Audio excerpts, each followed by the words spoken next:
Red Más Internacional. Y así les decimos, como siempre, bienvenidos a esta nueva emisión de Red Más Internacional. Empezamos hoy con noticias de la región, específicamente de Venezuela, que enfrenta una escasez de gasolina del 80%, según denunció el principal gremio de empleados petroleros de ese país. Es por lo menos 8 estados donde se presentan interminables filas de vehículos ante la falta de combustible. Aunque suene contradictorio y parezca una comparación difícil de creer, Venezuela, el país con las mayores reservas petroleras en el mundo, está ahora sin gasolina. Pese a que el país cuenta con 18 refinerías en el mundo y 6 en territorio nacional, la mayoría de los estados enfrenta una escasez de combustible, la cual se hace evidente en estas kilométricas filas de automóviles en estaciones de servicio. Lo que ustedes están observando es el final de una larga cola. Carabobo, Táchira, Aragua, Miranda, Trujillo, Cojedes, Maracaibo y Lara son algunos de los estados afectados. No hay ningún vocero oficial. Hacemos exigencia a todos los niveles del gobierno de que le den la cara a los carabobeños y a los venezolanos, quienes, bueno, lamentablemente estamos sufriendo la tragedia de la incapacidad y los altos niveles de corrupción. Sigamos adelante, Carabobo, sigamos adelante, Venezuela. Tenemos que cambiar este modelo político. En el este y oeste de Caracas también hubo reportes por falta de combustible.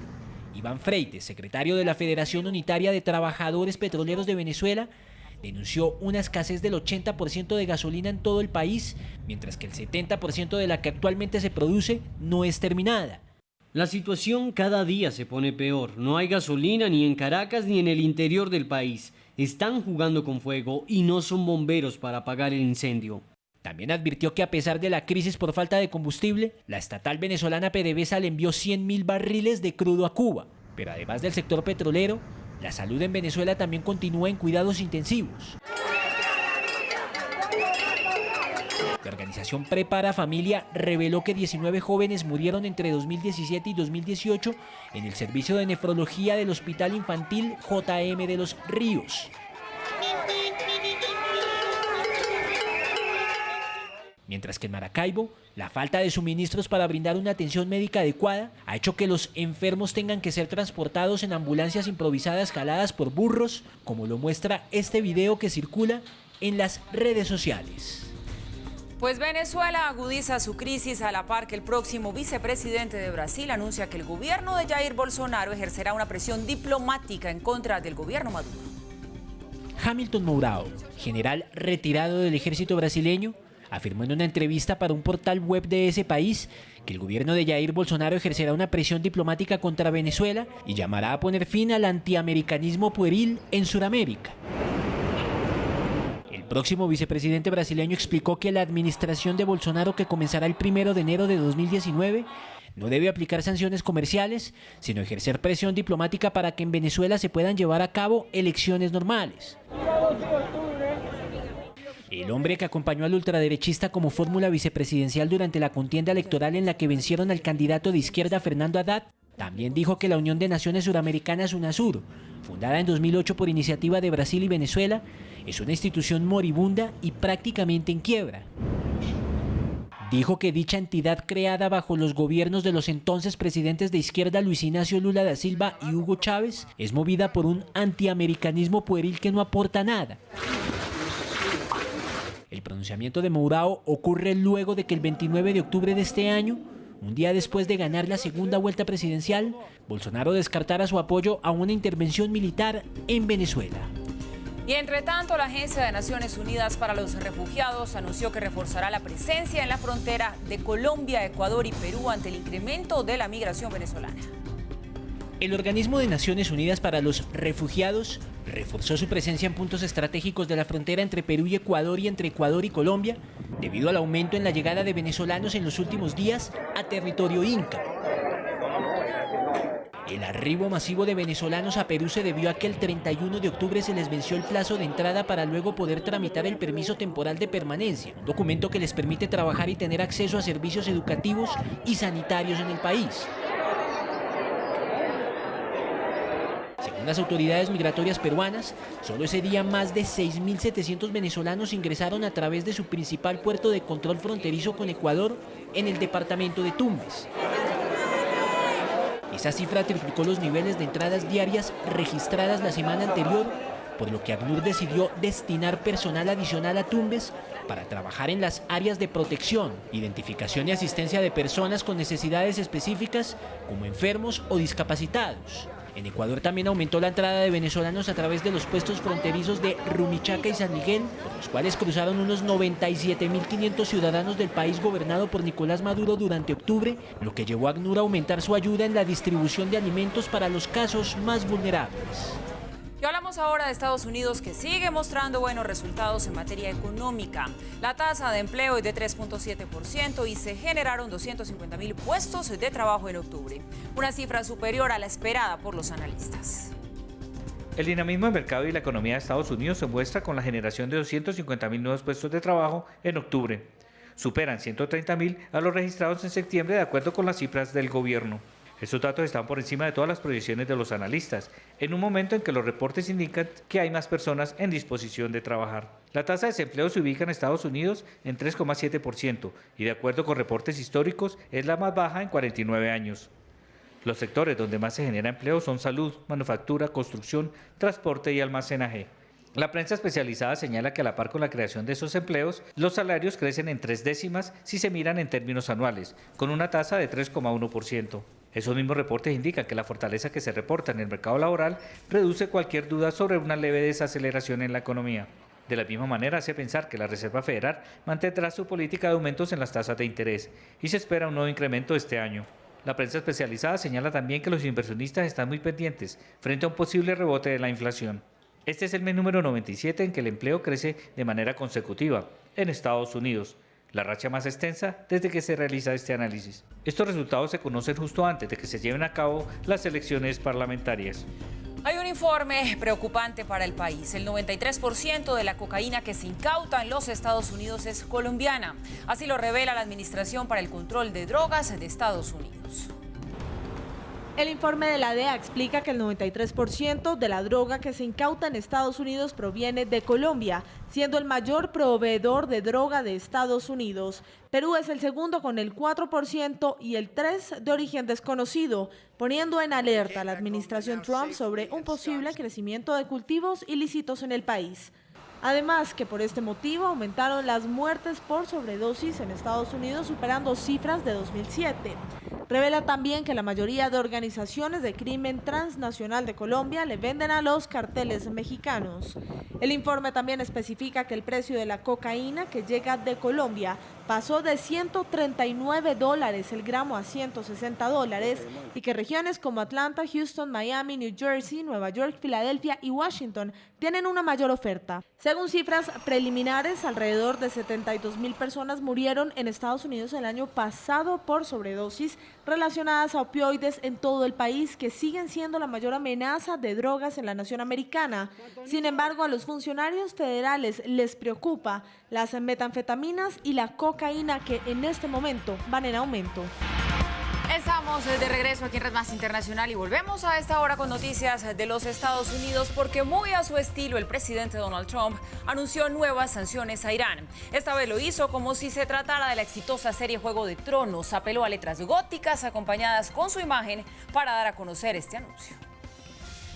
Esta fue la imagen elegida por el presidente Donald Trump, acompañada con la frase "Se acercan las sanciones noviembre 5", a través de su cuenta en Twitter, y como si fuera el póster de lanzamiento de una película con la estética de la serie Game of Thrones. El presidente de Estados Unidos anunció la inminente imposición de sanciones el próximo lunes. Esto también haciendo referencia al clásico Winter is Coming, se acerca el invierno, que tantas veces dijeron los personajes de la serie durante sus temporadas. Se trata de una nueva ronda de sanciones a Irán que incluirá la venta de petróleo, la prohibición a las transacciones financieras con su banco central y restricciones para el sector portuario iraní. El secretario de Estado Mike Pompeo, en rueda de prensa telefónica, explicó que se trata de una fecha en la que entrarán en vigor las sanciones que buscan privar a Irán de los recursos que aseguran le permiten financiar el terrorismo en el mundo. El creador de la serie, George Martin, no tardó en responder al tuit del mandatario con este mensaje. El miedo corta más profundo que las espadas. Vote el martes 6 de noviembre. haciendo referencia a las elecciones legislativas las más polarizadas de las últimas décadas, donde los republicanos se juegan la mayoría en el Congreso. Qué manera de anunciar sanciones, bastante sarcástica. Y un día después de asegurar que los militares desplegados en la frontera podrían disparar contra los migrantes si les lanzabas piedras, Donald Trump se retractó. Una vez más, el mandatario aseguró que su mensaje era diferente. Dijo que no se refería a disparar. Dice que lo que no quiere es que le tiren piedras a los agentes. Aseguró que los migrantes que tiren piedras o que soliciten el estatus de refugiados en la frontera sur serán detenidos por mucho tiempo. Por ahora, ante la complicada situación, hay migrantes que consideran quedarse en México, mientras otros siguen decididos en intentar entrar a los Estados Unidos.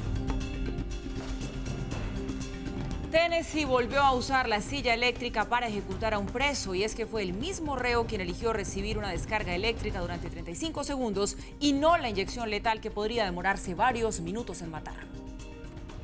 El preso de 63 años había sido condenado a muerte por un doble asesinato en 1984, porque un año antes ocurrió el homicidio a 2 personas a las que supuestamente les iba a vender 100 libras de marihuana. Los citó en un bosque para cerrar el trato.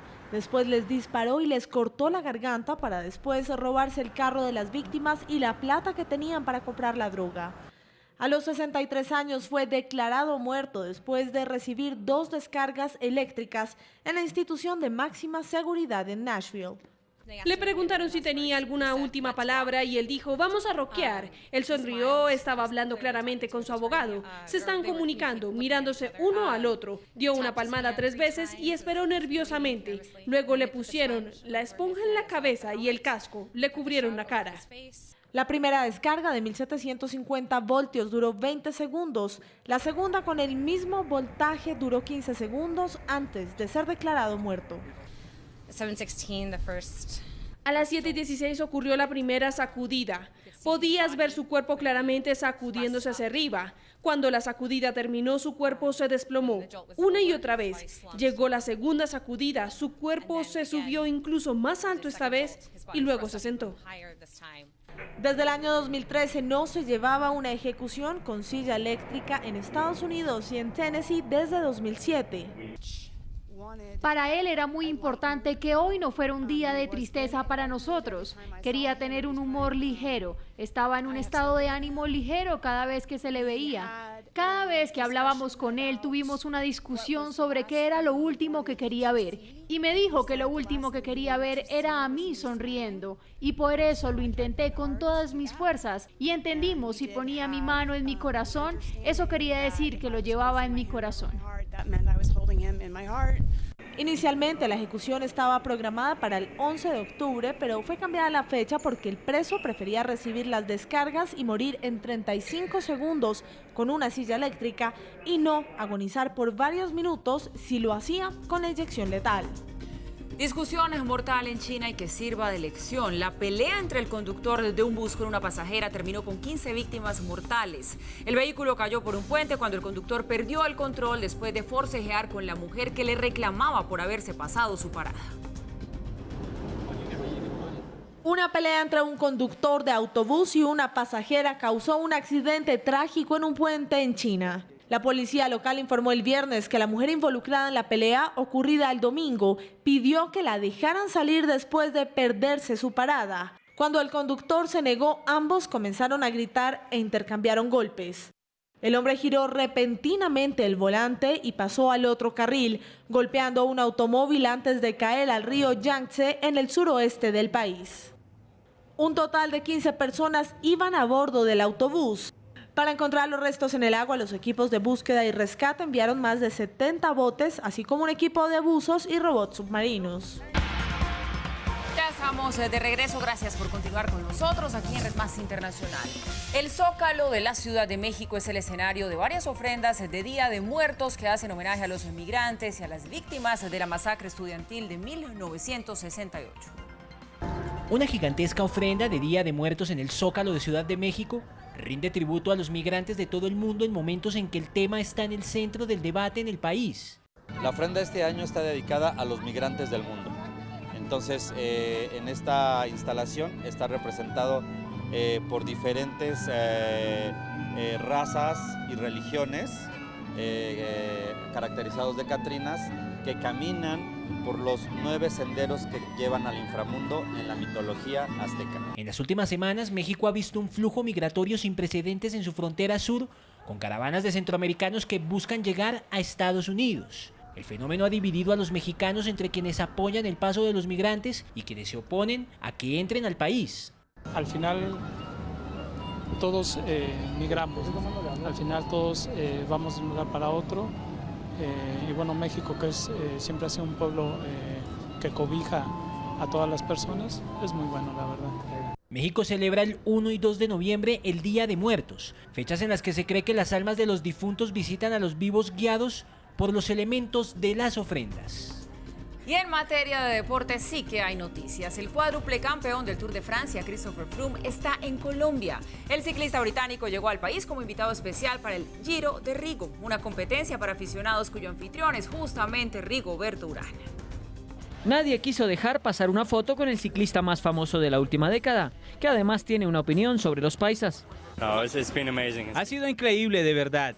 Desde que llegué acá, todo el mundo ha sido muy acogedor, muy cálido y abierto conmigo. Muchas gracias. La mañana empezó con un buen jugo de lulo. Bueno, acá como rey del lulo le doy la bienvenida a Chris Froome con el jugo de lulo. De la primera vez. A ver. Bueno. Está bueno. Escoltado todo el tiempo, la policía tiene tranquilo al 4 veces ganador del Tour de Francia.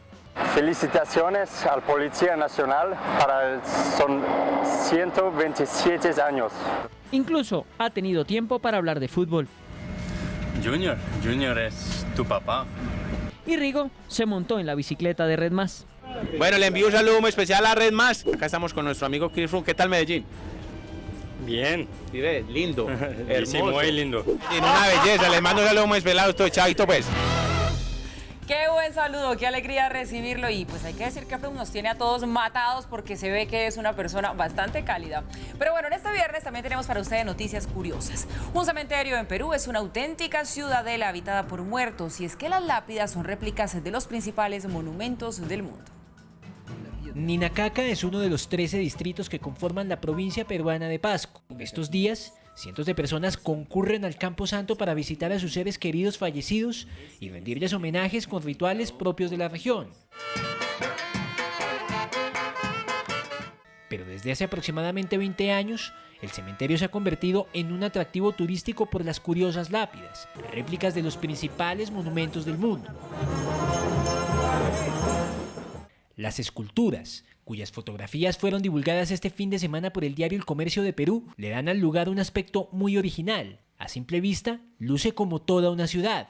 En el sitio, uno se puede encontrar con viviendas y edificaciones con estilos europeos, pero también con esta maqueta del estadio de Alianza Lima, uno de los equipos de fútbol más representativos del país. El cementerio y sus extravagantes lápidas fueron construidos con este estilo en marzo de 1989 y en la actualidad es conocido a nivel mundial como una ciudadela de los muertos.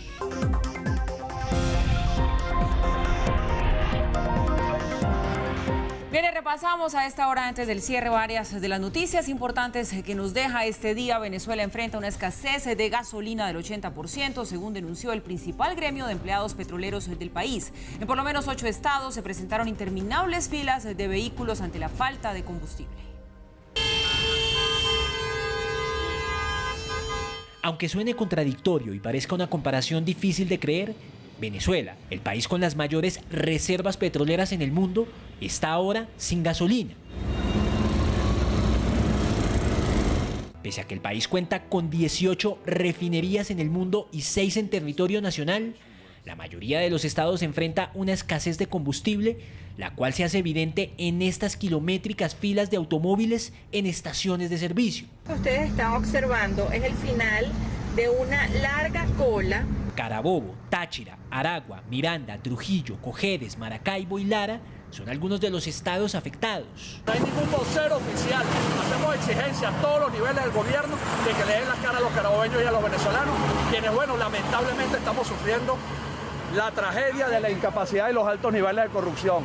Sigamos adelante, Carabobo, sigamos adelante, Venezuela. Tenemos que cambiar este modelo político. En el este y oeste de Caracas también hubo reportes por falta de combustible. Iván Freites, secretario de la Federación Unitaria de Trabajadores Petroleros de Venezuela, denunció una escasez del 80% de gasolina en todo el país, mientras que el 70% de la que actualmente se produce no es terminada. La situación cada día se pone peor. No hay gasolina ni en Caracas ni en el interior del país. Están jugando con fuego y no son bomberos para apagar el incendio.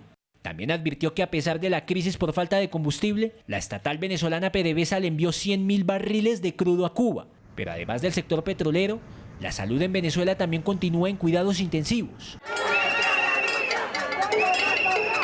La organización Prepara Familia reveló que 19 jóvenes murieron entre 2017 y 2018 en el servicio de nefrología del Hospital Infantil JM de los Ríos. Mientras que en Maracaibo, la falta de suministros para brindar una atención médica adecuada ha hecho que los enfermos tengan que ser transportados en ambulancias improvisadas jaladas por burros, como lo muestra este video que circula en las redes sociales. Noticia del día es también Estados Unidos, que sigue mostrando buenos resultados en materia económica. La tasa de empleo es de 3.7% y se generaron 250.000 puestos de trabajo en octubre, una cifra superior a la esperada por los analistas. El dinamismo del mercado y la economía de Estados Unidos se muestra con la generación de 250.000 nuevos puestos de trabajo en octubre. Superan 130.000 a los registrados en septiembre de acuerdo con las cifras del gobierno. Estos datos están por encima de todas las proyecciones de los analistas, en un momento en que los reportes indican que hay más personas en disposición de trabajar. La tasa de desempleo se ubica en Estados Unidos en 3,7% y, de acuerdo con reportes históricos, es la más baja en 49 años. Los sectores donde más se genera empleo son salud, manufactura, construcción, transporte y almacenaje. La prensa especializada señala que a la par con la creación de esos empleos, los salarios crecen en 3 décimas si se miran en términos anuales, con una tasa de 3,1%. Esos mismos reportes indican que la fortaleza que se reporta en el mercado laboral reduce cualquier duda sobre una leve desaceleración en la economía.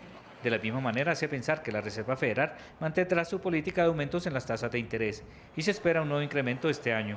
La prensa especializada señala también que los inversionistas están muy pendientes frente a un posible rebote de la inflación. Este es el mes número 97 en que el empleo crece de manera consecutiva en Estados Unidos, la racha más extensa desde que se realiza este análisis. Estos resultados se conocen justo antes de que se lleven a cabo las elecciones parlamentarias. Y Tennessee volvió a usar la silla eléctrica para ejecutar a un preso, y es que fue el mismo reo quien eligió recibir una descarga eléctrica durante 35 segundos y no la inyección letal que podría demorarse varios minutos en matarlo.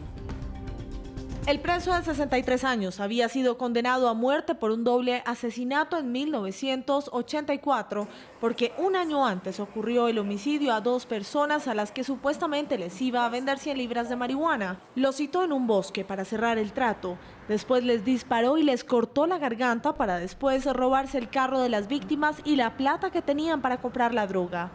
A los 63 años fue declarado muerto después de recibir 2 descargas eléctricas en la institución de máxima seguridad en Nashville. Le preguntaron si tenía alguna última palabra y él dijo, vamos a rockear. Él sonrió, estaba hablando claramente con su abogado. Se están comunicando, mirándose uno al otro. Dio una palmada 3 veces y esperó nerviosamente. Luego le pusieron la esponja en la cabeza y el casco. Le cubrieron la cara. La primera descarga de 1750 voltios duró 20 segundos. La segunda, con el mismo voltaje, duró 15 segundos antes de ser declarado muerto. A las 7:16 ocurrió la primera sacudida. Podías ver su cuerpo claramente sacudiéndose hacia arriba. Cuando la sacudida terminó, su cuerpo se desplomó. Una y otra vez. Llegó la segunda sacudida. Su cuerpo se subió incluso más alto esta vez y luego se sentó. Desde el año 2013 no se llevaba una ejecución con silla eléctrica en Estados Unidos y en Tennessee desde 2007. Para él era muy importante que hoy no fuera un día de tristeza para nosotros. Quería tener un humor ligero. Estaba en un estado de ánimo ligero cada vez que se le veía. Cada vez que hablábamos con él tuvimos una discusión sobre qué era lo último que quería ver. Y me dijo que lo último que quería ver era a mí sonriendo. Y por eso lo intenté con todas mis fuerzas. Y entendimos, si ponía mi mano en mi corazón, eso quería decir que lo llevaba en mi corazón. Inicialmente la ejecución estaba programada para el 11 de octubre, pero fue cambiada la fecha porque el preso prefería recibir las descargas y morir en 35 segundos con una silla eléctrica y no agonizar por varios minutos si lo hacía con la inyección letal. Y llegamos así al final de esta emisión de Red Más Internacional. A ustedes, como siempre, gracias por su compañía, por informarse con nosotros. Sigan en nuestra programación, que ya viene El Punto con nuestro director Juan Lozano. Feliz fin de semana.